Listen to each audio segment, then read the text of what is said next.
우리 지역의 뉴스와 음식 이야기를 전하는 뉴스보다 맛집입니다. 오늘도 요리하는 기자 이기진 기자 나오셨습니다. 어서 오세요. 네, 안녕하세요. 네. 7월 들어서 나이가 한 살씩 이제 줄어들었잖아요. 네. 그러다 보니까 더 좀 활기차게 느껴지는 것 같습니다. 그렇습니까? 네네. 네, 오늘은 어떤 소식입니까? 네, 한번 사진 보시죠. 예, 네, 지금 보시는 것은 네. 세계문화유산에 빛나는 충남 논산의 도남서원입니다. 아, 네, 자연 속에 예. 들어앉은 모습이 참 기품 있고 아름답죠? 네. 아주 고즈넉한 분위기가 정말 마음 공부가 절로 되는 것 같아요. 네, 그렇습니다. 이어서 보시는 건 조선 후기 대학자였던 예. 그 명제 아, 윤증 선생의 고택인데요. 예, 예. 네, 조선시대 상류층 양반가옥의 전형적인 모습을 보여주고 있죠. 예. 두 곳 모두 유교와 관련되어 있는 곳입니다. 그렇죠. 네. 예. 유교라면 흔히 딱딱하고 뭐 네. 낡은 사상으로 치부되기 쉬운데 예, 예. 사실 그 한국인의 생활의 기본이 되는 덕목들이 참 많이 들어있죠. 네. 그렇죠. 유교라고 하면 무엇보다도 사람과 사람 간의 뭐는 관계라든지 네. 도덕을 중요시했던 거잖아요. 네, 그렇습니다. 그러다 보니까 현대를 살아가는 뭐 저희들한테도 참 필요한 덕목이 아닌가 그런 생각도 좀 듭니다. 네, 예. 그렇습니다. 지금 이제 또 보시는 것은 윤증 선생의 초상화인데요. 예, 예. 윤증 선생은 학자로서 성취도 훌륭하지만 사회 지도층으로서 네. 어려운 이웃을 돕는데 앞장서 큰 기감이 됐죠. 네, 그리고 사계 김장생 선생님 예, 예. 네, 지금 나오고 계신데요. 그러니까 나라가 어려울 때 예학으로 사회의 안정을 추구했던 분이죠. 네. 그러니까 이렇듯 충남 논산에는 다른 지역에 비해서 예. 유교 문화 자원이 참 풍부하고 넘쳐나고 있습니다. 예. 그래서 최근엔 이를 바탕으로 유교 문화를 널리 알리기 위해서 한국유교문화진흥원이 이렇게 문을 열었습니다. 아, 한국유교문화진흥원. 네. 보니까 이제 건축물도 굉장히 멋스러운데 지금 어떤 곳입니까? 그래 이번에 가보니까 예, 이곳에 예. 가보시면 유교 문화의 역사 아, 그리고 현재의 의미까지 만나볼 수 있는데요. 오랜 세월 우리 생활의 근간이 됐던 유교 문화의 흔적을 찾아서 충남 논산으로 함께 떠나보시죠.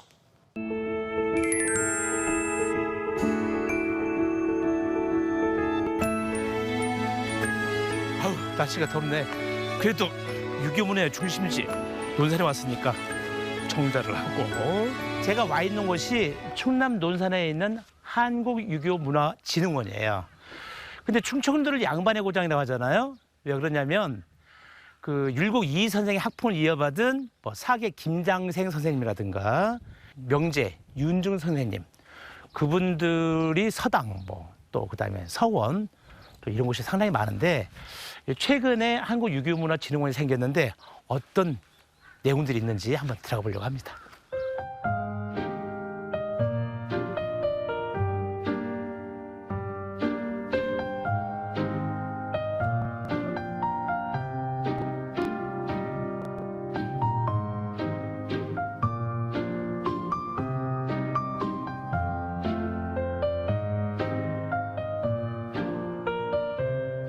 집에서 상당히 가까운데 처음 와봐요. 와보니까 시설도 어마어마하고 유교? 멀리만 느껴졌던 게 좀 가까이 느껴지는 그런 기분이에요. 유교나 유학에 초점을 맞춘 게 아니라 유교 문화에 초점을 맞췄어요. 그러니까 문화란 것은 항상 가까이 있는 거잖아요. 그렇죠. 예, 그러니까 유교 문화란 어렵다라는 것이 지금 젊은 세대들에게는 굉장히 큰데 그걸 없애기 위해서 저희가 시설 부분도 그렇고 콘텐츠도 굉장히 노력을 했습니다. 이곳에서는 선비의 삶을 세 가지 주제로 들여다보는 개원기념 특별전도 열리고 있는데요. 구호기관의 의청을 운영하며 사회적 책임을 다하던 윤증 가문의 이야기도 만날 수 있습니다. 그래서 유교 문화, 유학, 유교의 가장 기본적인 개념은 인의예지라는 네 가지 항목입니다. 사계 김장생 선생도 말씀을 하셨듯이 예라는 것은 타인을 배려하는 마음입니다. 타인을 편안하게 해주는 마음인 거예요. 그런 것들이 어떤 형식으로 자리 잡으면서 서로에게 불편하지 않는 그런 예로서 지금 문화로 이어져 내려오는 거라고 생각을 그래요. 해요. 배려, 남을 배려하는 거, 생각하는 거, 그렇죠. 역지사지. 진짜 그거 조금만 지켜도 지금보다 훨씬 더 나은 세상이 될 텐데요. 예, 네. 맞습니다. 학동들의 낭낭한 글 공부 소리가 들려올 것 같은 이곳은 논산의 한 서당입니다.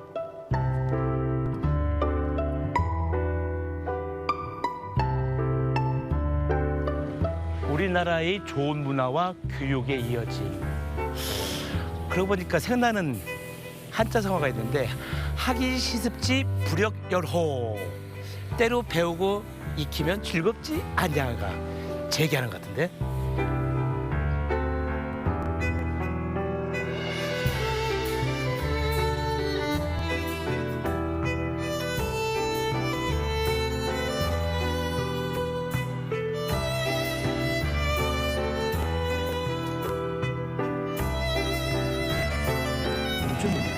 어린이들, 아이들 인성교육이 참 중요하죠. 예, 굉장히 중요하다고 생각을 합니다. 근데 이제 아이들이 물질 만능주의가 되다 보니까 서로 배려하는 마음이 굉장히 적어지는 것 같습니다. 그래서 서로 이제 상대방의 입장을 내 입장처럼 생각을 하는 그런 배려하는 그 예절이라든지 서로 사랑하는 마음이라든지 이런 것들이 이제 지금 그 잘 배워져야, 어렸을 때 잘 갖춰져야 진짜 아름다운 세상을 만들어가는 일꾼이 되지 않을까 그런 생각이 듭니다.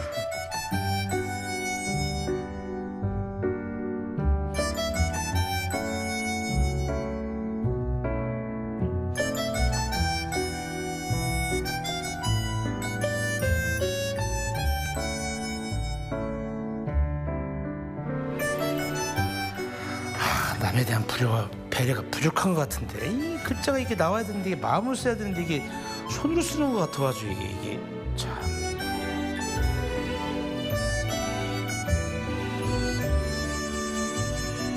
아 이거 보세요. 역지사지 이기진 남을 배려하면서 생활하라고 이런 걸 써주셨습니다. 요즘은 옛날에는 내 탓이오라는 말씀을 많이 썼는데 요즘은 아이들이 잘못을 해도 절대 잘못을 인정하지 말라는 그런 부모님들이 많더라고요. 그래서 이 역지사지의 마음을 많이 알려달라고 그래서 이제 역지사지를 쓰시기를 바랬습니다. 예, 알겠습니다. 훈장님 감사합니다. 네. 감사합니다. 이거 간직해야죠. 이번엔 서해와 금강이 맞닿아 해상교통이 발달했던 논산시 강경읍을 찾았습니다. 포구는 사라졌지만 그 시절의 맛은 지금도 전해져 오고 있는데요. 예전에는 여기 이제 바닷물이 들었었죠. 뭐 서해안에서 쑥 들어와가지고 여기 이게 이제 금강물하고 이 바닷물하고 만나는 기수지역. 이곳에서 나오는 게 바로 복이에요, 복. 근데 지금 이제 그 학원댐 생기면서 이제 복이 이제 안 잡히죠. 하지만 강경에는 여전히 복 요리가 유명하답니다.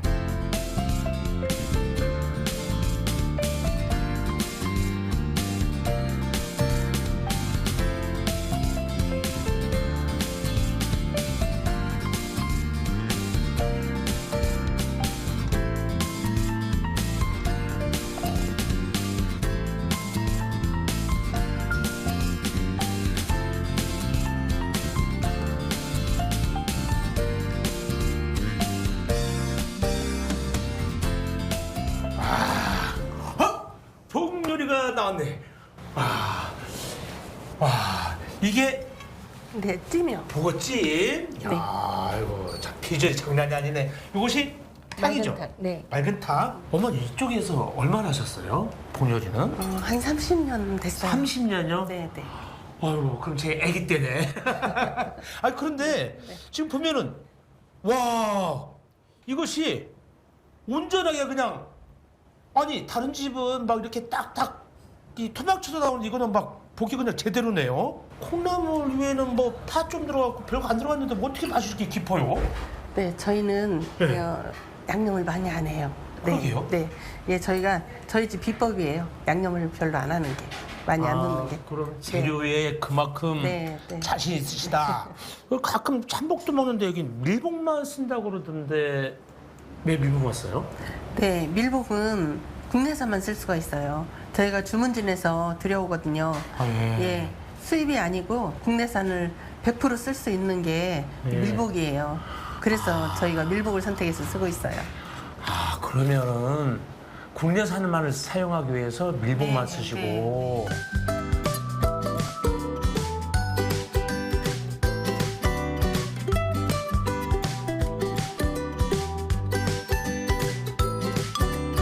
보거가 원래는 이 잡기 전에는 참 예뻐요. 그래가지고 이렇게 딱 잡으면 막 이렇게 좀 뻑뻑뻑 하거든요. 그게 왜 그러냐면 이제 적이 나타나면 그 물을 쫙 또 머금고 막 이렇게 부피를 막 크게 만들거든요. 근데 보고하면 생각나는 게 뭐예요?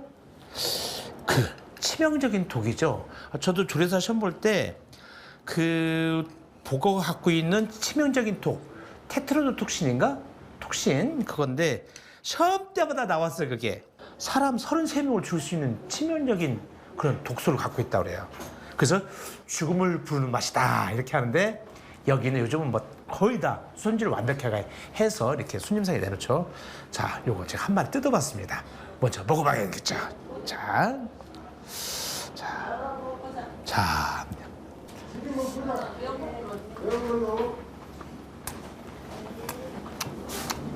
굉장히 밀복인데도 부드러워요. 응? 숙취 해소하려고 왔다가 다시 이거 다 먹고서 다시 해독이 다 돼가지고 숙취 해소가 돼서 다시 술 함정을 시킨다는 거 아니니? 그런데 이건 뭐냐? 이 찜도 있고 이 맑은 탕도 있는데 딱 소주 한 잔만 딱 안 돼? 이제 찜 한번 먹어야죠.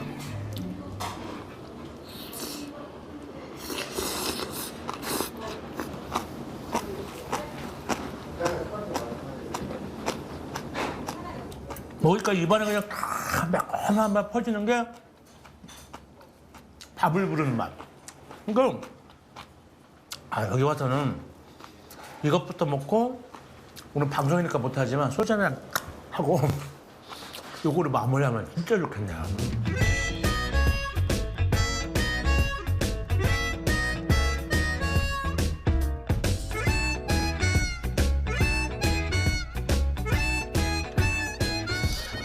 유교 문화의 중심지 충남 논산에서 진짜 짧은 시간이지만 진짜 가슴에 딱 와닿는 이야기가 뭐냐면 우리 사회의 질서를 유지시켜주는 게 바로 배려 아닌가. 배려? 글도 썼잖아요. 역지사지. 근사하게 썼는데. 그래서 진짜 짧은 시간이지만 그걸 배우고 가네요. 우리 사회의 온갖 문제점들, 세태 이런 뭐 진짜 안타까운 일들 이런 것들이 사실 나무리가 조금만 배려한다면 아마 복 받는 미래가 되지 않을까요? 여러분 복 드세요.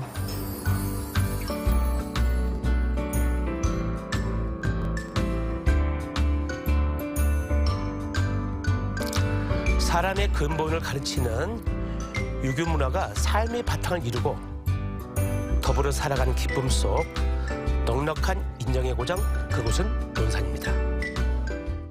네, 이 보고 맑은 탕이나 찜 한 그릇이면은 뭐 여름철 기력 충전에는 아주 뭐 그만일 것 같습니다. 네네. 특히 나보다는 남을 먼저 생각하는 유교의 이 근본 사상이나 이런 부분들도 어떻게 보면 현대에서는 큰 울림으로 또 다가오는 것 같고요. 예. 그렇습니다. 이번에 한국유교문화진흥원에 가보니까 예. 공간도 넓고요. 정말 볼거리도 많고. 예. 논산의 서원 고택에 있는 뭐 유교 문화 자원들이 한 군데에 모여져 있는 전시에 열리고 있더라고요. 그래서 도서관도 있고 뭐 주변 예. 산책로도 잘 조성돼 있고요. 네, 자녀들하고 한번 이렇게 같이 가도 괜찮을 것 같네요. 네, 그렇습니다. 예. 예. 네, 이기진 기자 수고 많으셨습니다. 네. 네, 계속해서 주간 포토뉴스입니다. 양세원 아나운서 전해주시죠. 사진을 통해 한 주간의 뉴스를 정리해보고 누리꾼들의 다양한 반응을 알아보는 주간 포토뉴스입니다. 오늘도 3가지 소식 준비했는데요. 첫 번째 소식부터 보겠습니다. 전 국민의 나이가 한두 살씩 어려졌죠. 지난 28일부터 만나이 통일법이 시행됐는데요. 태어난 날을 기준으로 생일이 지날 때마다 한 살씩 더해지는 계산법입니다. 통용되는 나이가 달라지다 보니 조금 헷갈린다는 분들 계시죠? 이미 만 나이가 적용됐던 선거권이나 연금 수급 시점, 그리고 근로자 정년이나 경로자 우대 등은 그대로 유지가 되고요. 취약 연령이나 술, 담배 구매, 그리고 병역 의무 등은 혼선을 막기 위해서 그동안 적용돼 왔던 연나이 기준이 유지된다고 합니다. 만 나이가 적용되면서 앞자리가 바뀐 분들은 더 젊어진 느낌이 든다고 하는데요. 누리꾼 반응도 제각각입니다. 아직 나이 말할 때마다 헷갈리지만 도로명 주소 때처럼 금방 적응되겠죠. 빠른 연생 논란 드디어 끝. 그래도 친구들이랑은 계속 말 놓으려고요. 라는 댓글들 있었습니다. 만 나이가 시행되면서 조금은 혼란스러운 면도 있는데요. 대한민국 전체가 더 젊어진 만큼 보다 더 활기차고 알찬 시간으로 채워나가시면 좋겠습니다. 다음 소식 보겠습니다. 수능 킬러 문항에 이어 교육계에 또 하나의 이슈가 불거졌습니다. 바로 교육 행정 시스템 나이스인데요. 전국 모든 초중고등학교에서 학교 행정 업무를 위해 이 프로그램을 사용하고 있죠. 최신 버전인 4세대 나이스가 개통된다면서 아주 떠들썩하게 홍보도 했는데요. 근데 이게 웬일입니까? 지난 21일 개통되자마자 전혀 나이스하지 못한 상태로 혼란만을 가중시키고 있습니다. 교육정책 변화는 물론 교원의 업무량 경감에도 4세대 나이스가 큰 도움이 될 거라고 홍보했지만 정작 현실은 딴판인데요. 다른 학교의 문항 정보표가 출력되기도 하고 기말고사 정답지가 공개돼 시험 일정을 미루는 등 학사 일정에 차질을 빚는 학교도 있었습니다. 학기 말이라 가뜩이나 일이 많고 나이스 입력 사항도 많을 시기인데요. 교사들의 한숨만큼이나 보는 누리꾼도 답답하기만 합니다. 나이스라면서 이름값을 못하네요. 더운 여름에 선생님들은 더 열받았을 듯. 킬러 문항 논란부터 나이스 오류까지 수능 앞둔 학생들은 무슨 죄인가요? 라는 댓글들 있었습니다. 이제 수능이 130여일 남았는데요. 나이스를 통해 자녀의 생활기록부를 볼 수 있는 통로마저 막혀서 학부모도 답답하긴 마찬가지입니다. 더 이상 우리 수험생들이 헷갈리지 않도록 빨리 모든 시스템이 안정화됐으면 하는 바람입니다. 마지막 소식입니다. 고 이건희 삼성 회장이 국립현대미술관에 기증한 이른바 이건희 컬렉션 가운데 한국 근현대 미술을 대표하는 수작 50여 점의 순회전이 이번엔 대전을 찾았습니다. 캔버스에 유화로 그려낸 김병기 화백의 추선화부터 베트남 전쟁 당시 현재 일상을 포착한 천경자 화백의 스케치, 그리고 고향에 대한 그리움을 담아낸 윤중식 화백의 유화까지 근현대 미술사를 대표하는 작품에 이중섭과 박수근 등 한국 미술사의 거장 5작가의 주요 작품들도 만날 수가 있는데요. 사전 예약이 조기 마감될 정도로 높은 관심을 받고 있습니다. 사전 예약을 통한 예상 관람 인원만 무려 6만 명이 넘는다고 하는데 누리꾼도 기대감 넘치는 모습입니다. 예약 성공하자마자 연차 썼습니다. 기대했던 전시인데 드디어 보게 되다니 눈물이. 김환기, 이중섭, 박수근 작품을 원본으로 볼 수 있다? 이건 못 참지 라는 댓글들 있었습니다. 이번 전시는 9월 10일까지 대전 시립미술관에서 열리는데요. 예매가 취소된 경우에 한해 현장에서 실시간으로 입장권을 구입할 수 있다고 하니까요. 관심 있는 분들은 찾아보시면 좋겠습니다. 지금까지 주간 포토뉴스 함께 하셨습니다.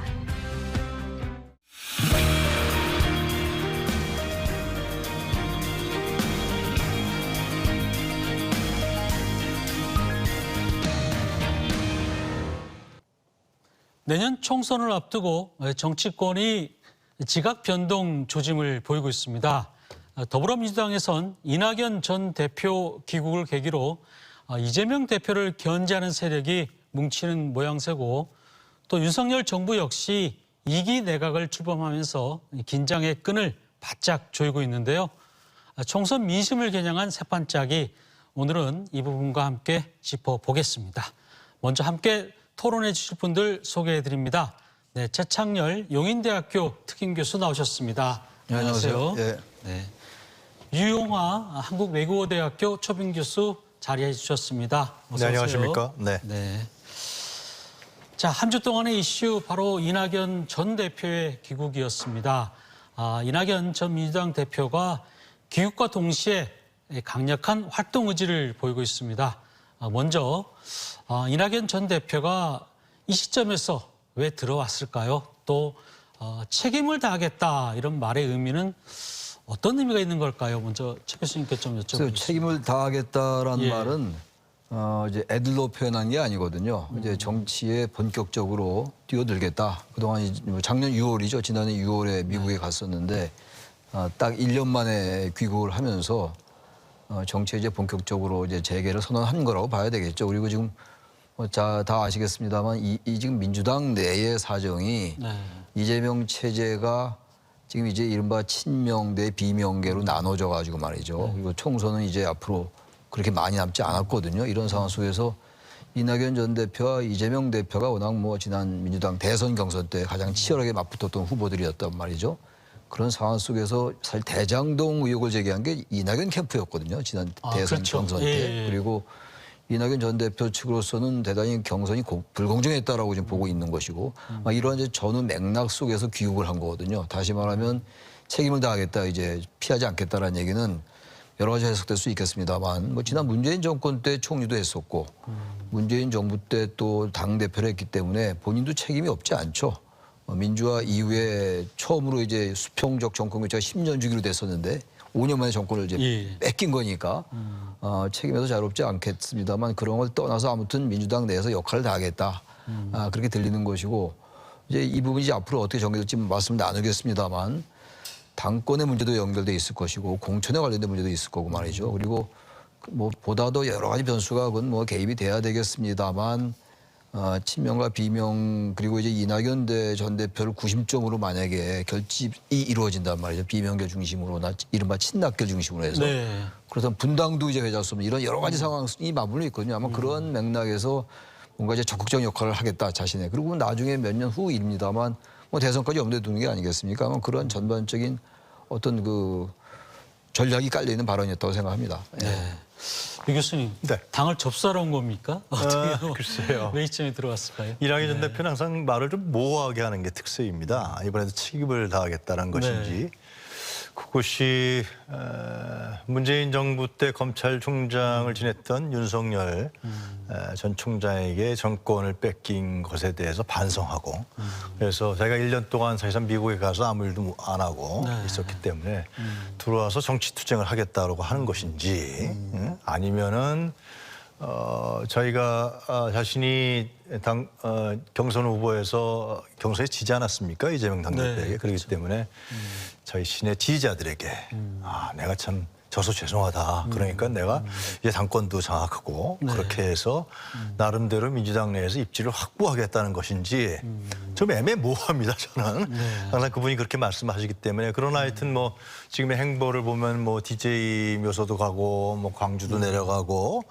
뭐 하여튼 여러 인사들을 만나는 것 같은데 그런 걸 보면 하여튼 정치 활동을 매우 적극적으로 활발하게 재개하겠다. 뭐 그런 의지는 분명한 것 같습니다. 근데 이제 이낙연 전 대표의 교육과 함께 뭐 그 전부터 있었지만 친명계와 비명계의 갈등이 더 표면화가 되고 있어요. 특히 친낙 인사들은 이재명 대표를 향해서 뭐 굉장히 과감하게 지금 발언을 쏟아내고 있는데요. 앞으로 당내 갈등도 더 많이 커질 것 같고 그러는데 어떻게 보세요? 이게 앞으로 전망 어떻게 하실 수 있겠습니까? 글쎄요, 총선을 배제하고 얘기하기는 어려울 것 같아요. 뭐 현실 정치 집단 내에서 일어나는 일들이니까. 근데 이 문제는 민주당 내의 친명과 비명 간의 갈등의 이 구도 속에서 말이죠. 이 구도 속에서 이낙연 전 대표가 어떤 비명계의 구심점이 된다. 이 부분은 저는 뭐 이낙연 전 대표의 입장에서 봐도 전략적으로 유효할 것 같지 않고 또 이 부분이 이제 민주당 내의 개파 같은 게 더 본격화될 수 있는 여지가 있는 거거든요. 왜냐하면 비명계는 지금 구심점이 없거든요. 또 이 문제가 공천하고 연결이 안 될 수가 없어요. 그렇다면 만약에 비명계 구심점이 되면서 개파 같은 게 한 축으로 기능한다면 이낙연 전 대표가 얘기하는 국민을 보고 정치하겠다라는 그런 암묵적인 어떤 그 의도가 깔려 있다고 보는데 공항 귀국 때도 그랬고 그렇다면 결국 그거는 뭐 별로 도움이 될 것 같지 않아요. 민주당에도 도움이 될 것 같지 않고 이낙연 전 대표에게도 별로 도움이 될 것 같지 않고 그러니까 지금 이재명 대표나 이재명 대표 측은 이제 같이 합치자 힘을 이른바 이제 뭐 맞들면 낫다 맥지않는 이런 얘기를 하고 있는데 이낙연 전 대표가 그렇게 할 가능성은 없어 보여요. 지금 이낙연 전 대표는 이재명 대표의 체제에 대해서 굉장히 불만이 많을 거예요. 개인적으로도 그렇고 현재 민주당의 지지도도 그렇고 말이죠. 물론 국민의힘 지지도라는 것도 뭐 거의 거기서 거기 대동소이한데 민주당하고 이런 상황 속에서 과연 이낙연 전 대표가 어떤 행보를 할 것인가 여러 가지 고민할 겁니다 아마. 단순하게 당내에서 이른바 친낙계나 비명계를 이제 결집시켜서 이재명 대표에게 어떤 대립축으로 기능한다 그런 생각할 것 같지는 않아 보여요. 명세에 그래도 당대표도 했고 국무총리까지 했던 인사가 아마 그러한 부분들이 자신의 향후 정치 행보에도 큰 도움이 안 될 거라는 판단을 할 겁니다 아마. 그래서 보다 큰 정치를 해야 할 텐데 그 방법이 뭔지. 그리고 이재명 대표 체제가 의외로 지금 강고해요. 지금 대장동 사건도 두 사건 지금 재판 중이잖아요. 지금 공직선거부터 뭐 저희 허위사실 유포죄하고 성남 FC 사건하고 이제 기소 중이고 이제 재판 중인데 의외로 대장동 사건이나 백현동 사건은 이제 검찰 후속타가 좀 없는 상황이라서 네. 이재명 대표 체제를 흔들기도 그렇게 만만치 않아 보여요 지금. 전술적으로도 그렇고 그래서 그런 걸 고려할 때 이낙연 전 대표가 지금 민주당이 지금 인심이 많이 이반돼 있는 게 사실인데 그러한 이 리스크를 어떻게 극복해 나갈까 아마 그거를 일단 고민하지 않을까라고 생각이 됩니다. 네. 둘이 계속 싸우는 모습 보이면은 당에서도 그렇게 좋은 모습은 아닐 텐데 그죠? 예. 이건 6월 첫째 주 한국 갤럽 여론조사가 나왔는데요. 예. 아시는 분도 알겠지만은 그러니까 자기 그 뭡니까 지도자 선호도 조사였는데 이낙연 전 대표가 2%가 나왔습니다. 2% 나오고 그리고 거기서도 갤럽 조사는 면접 조사라니까 상당히 신경 쓰인 조사인데 민주당 지지층에서도 이낙연 전 대표는 4%가 나왔습니다. 네. 호남에서도 3%가 나왔습니다. 그러니까 굉장히 대중적 지지가 없다라고 봐야겠죠. 현재는 대중 정치인이다 이렇게 보기가 쉽지 않은 그런 상황이기 때문에 제가 알고 있기로는 이제 이낙연 계다라고 하는 사람들이 민주당 내에 한 어림잡아서 한 30명 정도 되는 모양이에요. 그런데 이제 그 이재명 대표를 항상 언론에 나와서 공격하고 있는 조응천 의원마저 네. 이낙연 전 대표는 그냥 정치 활동을 안 하는 게 좋지 않겠냐. 그러면서 지금 이제 언론에 이낙연 전 대표와 같이 다니는 사람이 이제 서른 의원하고 윤영찬 의원 두 사람인데 예. 주로 화면에 많이 비치는 사람들이 다른 의원들은 모습은 별로 못 봤습니다. 뭐 앞으로 어떻게 될지 모르지만 서른 의원은 사실상 그 쌍방울 대납 사건을 얘기한 사람이고 윤영찬 의원도 그 대장동 문제를 좀 터뜨린 사람 아닙니까? 근데 이제 교수님도 말씀하시지만 대장동 문제는 지금 유동규의 증언이 오락가락하면서 실제로 법정에서도 판사가 유동규에게 너 제대로 얘기해 기억이 안 나는 거야 뭐야? 그래서 지금 대장동 사건은 그렇게 검찰에서 200몇십, 300몇십 명 압수수색을 하고 그게 뒤졌는데도 명확한 증거나 정황이 나오지 않으면서 유동규의 증언 하나인데 그것 좀 오락가락하는 그런 상황이기 때문에 또 언제 끝날지 모르고요. 그리고 서른 의원이 문제 제기한 쌍방울 대납 사건도 사실상 뭐 검찰에서 뭐 별거 얘기는 못하고 있는 상황 말이죠. 그래서 지금 결국 이낙연 전 대표가 그렇게 대선 때 얘기했던 이재명 대표에게 제기했던 대장동 사건이라는 것도 제대로 뭐 좀 근거가 있게 제기한 것 같지도 않고 그럼 이낙연 전 대표 할 수 있는 건 뭐냐. 총선 때 자기의 계보원들을 공천을 시키는 거겠죠. 그게 가장 중요한 목적이라고 보여집니다. 그래서 그 공천을 해서 당선시켜서 그 사람들 토대로 해서 대선에 도전하겠다 아니면 자기 정치적 재개를 하겠다는 것인데 아까도 제가 말씀드린 것 같이 대중들은 실제로 이낙연 전 대표에 대한 지지가 호남에서마저 이건 여론조사니까 3%고 이런 미미한 상황에서 그리고 당내에서도 지금 뭐 확실하게 이낙연 쪽에 섰을 때 내가 공천을 받을 수 있느냐 이렇게 얘기하는 사람이 많지가 않단 말이죠 실제로. 그렇기 때문에 상당히 불투명한 거 아니냐.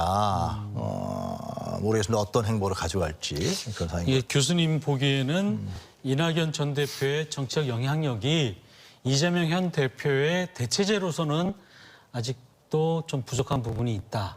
이 대체제라는 것은 야당이라는 거는 말이죠. 현직 현 대통령하고 얼마나 대립각을 세우느냐. 그리고 거기서 대안으로서의 자신의 리더십과 정치적 관점을 보이냐가 제일 중요한 것인데 뭐 이재명 대표도 뭐 흡족하다 이렇게 얘기할 수는 없겠습니다만은 과연 이낙연 전 대표가 들어와서요. 들어와서 윤석열 대통령에서 얘기한 건 제가 지금 며칠 된 것 같은데 한마디도 없는 것 같고 과연 현재 윤석열 야당이라는 것은 정권 교체를 하려면 현재 윤석열 정부가 뭐가 문제다. 윤석열 대통령이 뭐가 문제다. 이런 얘기를 해야 되는 것인데 그리고 아주 대립각을 날카롭게 세워야 된단 말이죠. 지금 뭐 윤석열 대통령의 지지율 반대하는 지지율이 60%로 사실상 많은 여론조사에서 이렇게 60% 내로 나오고 있는 거 아닙니까? 그런 경우에 이낙연 대표가 어떤 그런 행보를 보일 것인지 그런 부분들도 그거는 제가 싸워야 되는 문제입니다. 사실상 굉장히 검찰 정권과 싸워야 되는 문제가 있기 때문에 그런 문제가 있기 때문에 과연 이낙연 전 대표의 여태까지의 스타일이라든가 캐릭터 이런 걸 봤을 때 과연 그렇게 할 것이냐라는 문제에서는 의문이 가는 것 같고요.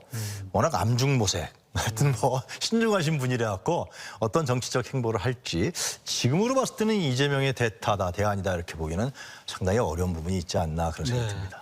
교수님께서는 어떻게 보십니까? 근데 이재명 대표가 워낙 결점이 많은 사람이에요. 예. 제가 단적으로 말씀드려서 지금 대장동 사건에 대해서 저도 검찰의 후속타가 없다고 말씀드렸는데 그럼에도 불구하고 이재명 대표는 그 사법 리스크에서 자유로울 수가 없어요. 네. 현재 제1야당 대표가 그렇게 많은 사건에 연루돼 있고 말이죠. 또 현재 2사건 재판 중이고 그 이재명 대표는 정치력이 대단히 뛰어난 사람이죠. 그럼에도 불구하고 어쨌든 중도층 유권자들이 보기에는 부적절한 인사라고 본다고 저는 생각합니다. 개인적으로. 그런 상황 속에서 이낙연 전 대표가 우리 이 교수 말씀처럼 지지율이 낮고 인지도가 낮죠. 이재명에 비해서 말이죠. 그럼에도 불구하고 이재명 대표 체제가 난 끝까지 가기가 좀 어렵다고 생각합니다. 이 체제로 간다면 국민의힘한테는 좋을 거예요. 네. 이재명 대표 밖에 물론 민주당 내에 저렇게 인지도가 있고 대선에 출마한 분이 한 분밖에 없지만 그렇다면은 이제 그렇다 하더라도 이낙연 전 대표가 단순하게 대체제냐 아니냐라고 말씀드리기 어렵다 하더라도 이재명 대표 체제가 이대로 가지 않는다면 이낙연이라는 하나의 그 중요한 정치적 자산은 민주당 내에서 소중할 수 있겠죠. 저는 사실 지난 선거에서 네. 이재명 대표가 아니고 이낙연 후보가 됐으면 양상이 좀 달라질 수 있지 않았을까. 뭐 가정은 아무런 의미도 없는 겁니다만 그런 생각도 하거든요. 그래서 이낙연 전 대표는 여전히 당내에서 큰 하나의 변수가 될 겁니다. 그래서 지금 이낙연 뭐 비대위원장 얘기도 나오긴 합니다만 그 얘기는 너무 이른 것 같고 아무튼 이재명 체제가 흔들린다면 어떤 형태로든 간에 지금 이낙연이라는 이런 정치적 인자가 역할을 할 수 있다고 생각해요. 그런데 문제는 이재명이라는 이 정치 인물이 이재명 대표가 어쨌든 강고하게 자기 지지층도 확보하고 있고 개딸이라는 이른바 개혁의 딸이라는 팬덤이 확고한 사람이고 그리고 당내 친명계가 많고 말이죠. 이러한 정치 공학적 현실 속에서 과연 이낙연 전 대표가 그 부분을 뚫고 그런 대체제 역할을 할 수 있을 것이냐는 전혀 별개의 문제다. 그럼에도 가능성이 있어 보인다는 생각은 듭니다. 왜 심리적 분당이라는 얘기도 민주당에서 네. 많이 나오지 않습니까? 네. 예, 이낙연 대표가 예를 들어서 지지 세력을 더 얻게 될 경우에 분당으로 갈 그럴 가능성이 있을까요? 우리 일반적으로 한국 정당사를 보면 말이죠. 예. 위기에 처할 때 되게 통합을 했거든요. 그럼 어쨌든 간에 성공을 했던 역사가 많이 있어요. 예. 100% 그런 건 아니겠습니다. 그런데 지금 민주당은 지금 대단히 위기거든요. 의석은 현재 많습니다만 이거 뭐 지난 이제 선거 때 얻어진 의석이고 지난 지방선거 때 졌단 말이에요. 그리고 이제 국민의힘이 이제 내년 총선에서 정권에 대한 중간평가론이 나온다 하더라도 또 너무 지금 역할을 못하고 있는 것도 사실이에요. 국민의힘이. 이 의석이 너무 적으니까. 그런 점에서 오히려 이거 뭐 한번 좀 힘을 실어줘야 되지 않냐라는 그런 여론이 있을 수 있어요. 그건 뭐 그때 내년에 가봐야지 하지만 그렇기 때문에 지금 이 상황 속에서 글쎄요 이낙연 대표가 공천을 얼마나 해낼지 모르지만 이재명 대표 체제는 한계가 있다고 보기 때문에 이 상황 속에서는 분당으로 간다. 그거는 저는 뭐 민주당에게는 아주 최악의 시나리오다. 이렇게 생각합니다. 네. 예, 어떻게 보십니까? 분당 가능성. 예를 들어서 의원들 같은 경우도 이재명 대표 눈치 보랴 또 혹시 모를 또 이낙연 전 대표 눈치도 볼 수 있지 않겠습니까? 지금 이낙연 전 대표는 공천과 관련돼서 어떤 지분이나 권력을 갖고 있는 게 하나도 없죠. 그렇죠. 물론 그것을 이재명 대표가 만나서 야 지분 몇 % 하자. 뭐 정치권에서 그런 딜들 많이 하니까 그걸 이재명 대표 수용할지 안 할지 하여튼 간에 제가 얘기 들은 바로는 그 이재명 대표의 최측근인 정성호 의원이 이낙연 쪽에 뭐 누구라다가 얘기하는데 그래 만나자 같이 그랬더니 그쪽에서 바빠서 못 만나겠다 그래요. 그러니까 그거는 이제 결국은 여론은 이낙연도 같이 민주당에서 같이 해야 되는 거 아니냐 정권 총선 승리를 위해서 아마 뭐 여러 가지 생각이 있는 것 같은데 그러나 분명히 말씀드린 건 지금 국회의원들은 자기 공천이 제일 중요한 건데 이낙연 쪽에 붙었다. 이낙연 쪽에서 무슨 당직을 갖고 있습니까? 뭘 갖고 있습니까? 권력을 갖고 있습니까? 전 쉽게 붙을 수 없다. 분당을 한다. 분당이라는 건 쉬운 일도 아닌 거고요. 호남에서 지금 한국갤럽 조사에서 3% 나오는 지도자를 따라간다? 그거는 이제 바보들이죠. 예를 들면은 국회의원들 그런 정치 계산이 빠른 사람들인데 그래서 지금 분당이라는 것은 좀 쉽지 않을 것 같다라는 생각이 들고 또 그렇게 할 이유도 없는 것 같고 물론 이제 이재명 대표가 77.7%의 당원 지지로 대표가 됐지만 그러나 이전 정부에서 문재인 정부에서 공천을 받은 사람들이 당내의 현역 의원들 대부분이기 때문에 이재명 대표를 따르고 있는 의원들은 별로 많지 않은 걸로 알고 있습니다. 이게 당내 주류가 아니에요 대표는. 그렇다고 해서 그걸 아주 누가 얘기하는 것처럼 다단히 정치력을 갖고서 다 포섭한 것도 아니고 그런 정치력이 떨어지는 것도 사실이죠, 이재명 대표가. 그런데 이제 결국은 이번 공천에서 결국 이제 대중의 지지를 많이 받고 있는 이재명 대표가 현재도 차기 지도자 선호도에서 1위 아닙니까? 한동훈보다 훨씬 앞서거든요, 더블 스코어로. 그런 걸 봤을 때 과연 대중의 지지를 얼마나 끌어내서 이 공천 개혁을 이루었고 나름대로의 민주당을 쇄신하느냐, 이 문제가 걸려 있는 것 같고, 아니면은 기존의 개파라든가 계보라든가 이런 거에 휩싸여 갖고 또 공천하는데 딜도 하고 지분도 나눠주고 뭐 그렇게 해서 가느냐, 뭐 이런 부분들이 이재명 대표의 저는 정치적 생명과 아주 직결돼 있지 않느냐라는 생각이 듭니다. 알겠습니다. 이번에는 윤석열 정부 얘기 좀 할 텐데요. 임기 중에 첫 개각을 단행했습니다. 신임 통일부 장관에 이 대북 강경파로 알려진 김영호 성신여대 교수가 지명이 됐고, 또 이제 장관급 권익위원장에는 충청 출신이죠. 충남대 법대를 나오신 김홍일 변호사가 이제 발탁이 됐고요. 또 역도 선수 출신인 장미란 교수가 차관에 발탁된 것도 뭐 이채로운데, 이번 2기 내각 출범 윤 대통령 어떤 의지로 단행했을까요? 근데 제가 이제 윤 대통령 출범 1년을 쭉 보면서 이번에 개각까지 포함해서 아주 소폭이긴 합니다만 윤 대통령 정부의 성격을 좀 확실히 알 것 같아요. 대단히 극우적이다라는 거, 보수적이다라는 측면을 좀 넘는 것 같고, 또 아주 자신의 어떤 친정 체제 구축을 아주 노골적으로 드러낸다라는 생각이 들어요. 특히 이번 같은 경우 보면은 김용호 교수는 저도 뭐 정책을 강의했고 이제 퇴임하긴 했습니다만 학교에서 지금도 강의를 하고 있습니다만, 김용호 교수는 이 남북관계 일반 정치학자들의 시각과는 많이 다른 분이에요. 뭐 각자 학자들에 따라 생각이 다를 수가 있는데, 저도 권영세 장관보다 훨씬 더 강경파거든요. 이제 권영세 통일부 장관, 현재 통일부 장관인데, 그 권영세 장관이 임명될 땐 별 말이 없어요, 야당에서도. 근데 김용호 교수에 대해서는 야당에서 상당히 거세게 비판하거든요. 왜냐하면 저 김용호 교수라는 분의 어떤 그 이른바 유튜브에 나온 발언들이라든지 또 이른바 뉴라이트 계열이거든요.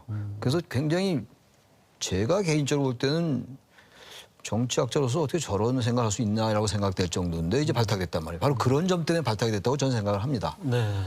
그리고 이제 오늘 또 내정된 뭐 차관급 인사긴 한데 김채환이라는 인물, 그 인물은 보니까 더 이상해요. 솔직히 제가 말씀드리는 게 그분은 아주 유튜버예요, 그냥 보니까. 김용호 교수는 교수하면서 유튜브를 하는 건데 이분은 거의 유튜버더라고요, 그냥. 그 이제 대한민국이 좀 여담이긴 합니다만 유튜브를 해야지 장관이나 이제 내각이 발탁되는 게 아닌가라는 생각이 들 정도로. 또 지금 장미란 교수 이제 용인대 저하고 같이 저는 한 번도 같이 만나지 않아요. 전혀 친하지 않으니까. 좀 단과대학도 다르고 그런데 이름 많이 들었죠. 혹시 뭐 용인대 이제 뭐 채용이 됐다는 말도 들었고 그랬는데, 뭐 그거야 뭐 글쎄 그분을 뭐 그래도 역도로 성공한 분인데 차관인데 제 2차관이잖아요. 뭐 그분을 그렇게 정치를 비판할 생각은 별로 없습니다만 그분도 좀 의아해요. 역도 선수라 하더라도 그 분야에서 성공한 것이지.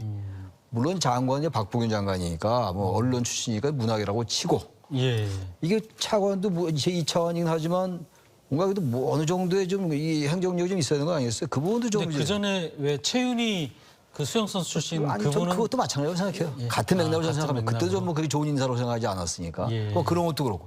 전반적으로 이 윤석열 정부의 인사나 이런 부분들이 너무 이 좀 우루 가는 게 아닌가. 그 최근에 한미 관계, 한일 관계, 한중 관계 다 이제 같은 맥락이라서 대단히 걱정스러워요. 전 뭐 대한민국의 한 학교에 있는 사람으로서 또 시민으로서 말이죠. 야당과의 어떤 협치나 이런 생각에 전혀 관심이 없어요. 어차피 내년 총선까지 강대강으로 가는 건데 극강의 이제 대결 구도로 가긴 가는 건데 뭐 야당도 마찬가지예요. 뭐 잘할 거 하나도 없는데 잘하는 거. 그러면 뭔가 좀 집권 세력이 힘을 가지고 있는 이제 좀 세력이니까 조금 더 유한 모습을 보이고 이래야지 뭔가 대화를 제의할 수 있는 명분이나 또 토대가 마련될 때 아예 그걸 이제 배제하는 것 같아서 아예 명시적으로 이번 인사는 저는 아주 뭐 점수를 주기 어렵다. 저는 그렇게 생각합니다. 어떻게 보십니까? 우리 교수님이 우방향으로 간다 그러는데 이거는 극우 수구 방향으로 가는 거죠. 얼마 전에 박인환이라고 경찰 지도위원 문재인 간첩이라고 얘기하는 사람 말이죠.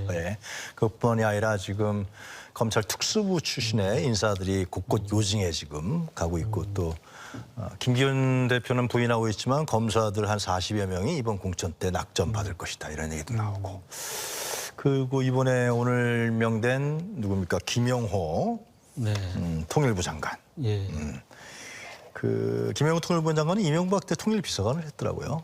그러니까 이명박 때 핵심 인사들이 지금 이명박 때 인사들이 지금 윤석열 정권의 핵심 인사로 자꾸 들어요. 방통위원장 이동관 지금 좀 이따 이제 내정한다는 거 아닙니까? 지금 여론이 안 좋으니까. 이런 걸 봤을 때 이 김영호 내정자는 이 김정은 정권을 타도해야 된다고 얘기하는 사람이에요. 예. 그럼 전쟁하자는 거 아니에요, 그거? 그럼 뭐 누굴 보내겠다는 거예요, 군인들을? 같은 타도하자. 맥락에서 네. 지금 윤 대통령이 최근에 그 반국가 세력이라고 이제 맞습니다. 말하면서 예. 이게 예. 지금 굉장히 논란이 커지는데 이런 부분들도 앞으로 윤 정부의 이 대북 정책의 그 단면을 드러낸 걸까요? 그러니까 윤석열 네. 대통령이 그런 생각을 갖고 있는 겁니다. 그것이 이제 반국가 세력들이 뭐라 그랬습니까? 종전선언을 했다. 종전선언은 노래를 한다. 합창을 했다. 이런 얘기를 한. 종전선언은 잘 윤석열 대통령이 팩트체크를 안 한 것 같은데 보좌관들이. 조지 부시 DJ 노무현 때 같이 했던 겁니다. 한반도의 영구적 평화를 위해서. 지금 6.25 전쟁 이후에 53년도에 정전협정을 맺어서 전쟁은 어디서 해도 발발해도 할 말이 없는 상황이에요. 국민들이 항상 전쟁 불안 속에 사는데 그걸 종전을 하자. 그것이 문제라고 얘기하고 유엔사가. 거기 유엔사가 뭐가 들어갑니까 도대체. 그러한 인식이 이것이 결국 이제 아까 김치환 그 누굽니까 원장? 그러니까 극우 유튜버거든요. 그 사람은요. 그러니까 극우 유튜버들이 상당히 윤석열 정권의 영향력을 많이 행사하는 거 아니냐. 실제로 이봉규 TV는 이봉규 씨는 그런 얘기도 했어요. 제가 언론 기사에 보니까 한겨레 신문에 났던데 그러니까 잠잘 때도 윤석열 대통령이 자기 걸 본다라고 얘기한단 말이에요. 실제로 그리고 윤석열 대통령 취임식 때 김건희 여사가 초청한 30여 명의 극우 유튜버들이 참석했었습니다.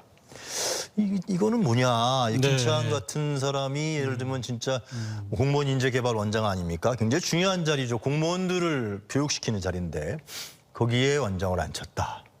잘 뭐 그렇게 알려진 사람 같지는 않은데요.